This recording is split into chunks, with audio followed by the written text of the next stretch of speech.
waxaa kaloo kula kulmay barnaamijkan Arab China Expo mudane Cabdinaasir Warsame oo kamid ah howlwadeennada Sambank soo dhawaad waa ku dhawahay Dr. Ikran waan ku faraxsanahay inaan page-kaaga ama YouTube-ka ka soo muuqano saa sheegtay magacayga waa Cabdinaasir Cabdullaahi Warsame waxaan kamid ahay howlwadeennada bangiga Sambank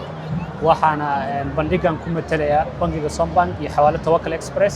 iyo shirkadda Banana Bay oo dhammaantood ka shaqeeya arrimaha maaliyadda Sambank wuxuu ka mid yahay bangiyada ugu waaweyn waddanka kuwaasoo kaala ama caawiya ganacsatada Soomaaliyeed waxaa halkaan u joognaa macradkan uga soo qayb galnay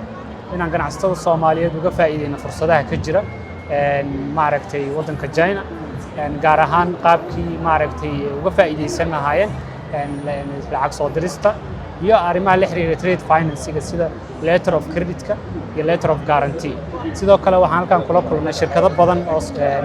ajaanib ah rabaan inay waddanka maal gashtaan ayagana waxaan u fududeynaynaa qaabkii ay wala maajgareyn lahaayeen shirkadaha Soomaaliyeed ee ka faa'iideysan kara maalgelintaas bangiga uu fududeynayo qaabkii maaliyad ahaan diilalkaas ama trade-kaas loo fulin lahaa waxaan ku faraxsanahay inaan halkaan joogno waxaan uga mahadcelinaynaa Dr. Ikran oo ka mid ah tiimkii lagu soo dhaweeyay ee safaaradda Soomaaliya oo qayb weyn ka qaadatay horumarinta ganacsatada Soomaaliyeed iyo qaabkii uga faa'iideysan lahaayeen Dr. Ikranna waxay ka mid tahay dadka halbowlaha u ah ganacsatada Soomaaliyeed halkaan ku sugan u adeega tusiyo qaabkii wax u rabaan fahansiiyo shuruucda waddanka ka jirta qaybna ka ah maaragtay runtii dadka aadka ugu dhowdhubnaa ee rabay in barnaamijkan sida wanaagsan u hirgalo hadwaalin waan ku mahadsantahay inaan page-kaaga ka soo muuqano insha Allah tacaala waa ku mahadsantahay adigana inaa ii ogolaatay inaa page-kayga ka hadashid waxaa ku faraxsanahay in oo shirkad kamid ah shirkadaha Soomaaliya ay maanta macrad ku sameyso ama bandhig ku sameyso dalka Shiinaha marar badan waxaa ka qayb galay bandhigyada mana arkin dalka Soomaaliya oo soo bandhigayo marka hore waa kaaga mahadcelinayaa fursadan quruxda badan leh marka kale waxaan rabaa inaan ku weydiiyo sidee u aragtaa macradkan bandhigan runtii waa bandhig khibrad badan ee ka qaadan karaan ganacsatada Soomaaliyeed gaar ahaan waxaa halkaan ugu soo bandhigay tiknoolajiyada ugu dambeysay ee xagga warshadaha tiknoolajiyada ugu dambeysay ee xagga energy-ga iyo guud ahaan wixii la xiriiray wax soo saarka maaragtay food processing-ka warshadaha beeraha iyo shirkadaha rabaan inay maal gashtaan waddanka Soomaaliyeed waxaan ku faraxsanahay inaan qayb ka noqono in diilalkaas ay hirgalaan waddankiina uu fursad u helo inay helaan ajaanib badan oo maal gashata iyo qaabkii looga fakari lahaa phase-ka labaad ee ah inaan China aanan wax ka soo dhoofsan kaliya inaan wax u dhoofino runtii safaaradda Soomaaliya dadaal adag ayay ka wadaa in barnaamijkaas uu hirgalo waa sababta hadda ay ugu casuuntay bangiyada iyo shirkadaha rabaan inay wax u soo dhoofiyaan ama wax la maalgeliyo waddanka dib wax loogu maalgeliyo China-na wax loo soo kordhiyo China hadda wuxuu noqday waddan maalgashi ee ma ahan waddan maaragtay ka duwan maaragtay sidii hore ee wax loo soo dhoofsan kara kaliya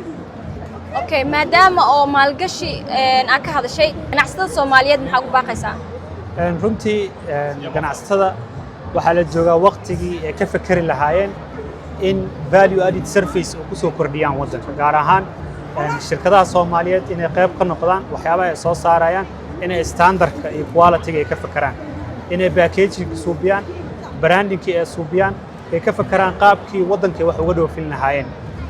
hadda markaa fiiriso shirkadaha imaanaya ee wadamada nala midka ah colaadaha ka jiraan ka imaanaya ee ka mid tahay Yemen Syria waddanka waxay keensadeen halkaan product waxa loo ogol yahay inay wax u soo dhoofsadaan meeshii wax laga dhoofinayo kaliya marka waxaan ku boorin lahaa ganacsatada Soomaaliyeed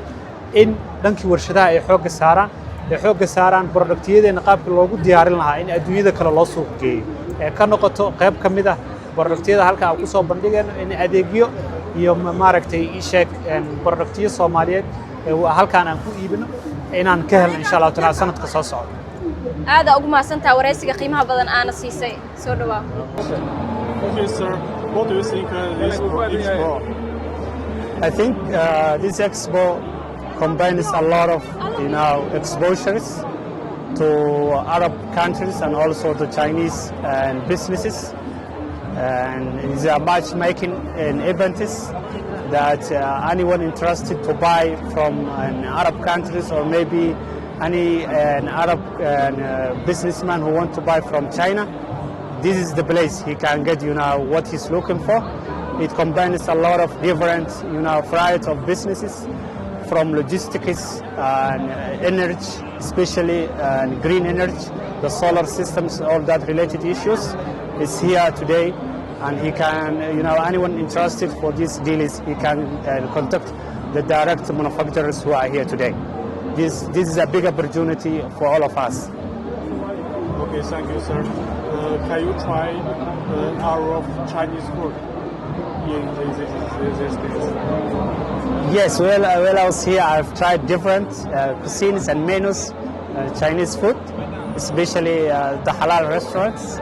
That is very helpful. Sometimes when you go there, they direct you the right food and you have the right taste. And I really enjoyed the stay I'm here today and these last 4 days. 3, 2, 1, action. Okay. Action. 我爱吃苦啊，我爱你酱。 Yeah, it's good. Okay. Sir. Okay, sir. Okay.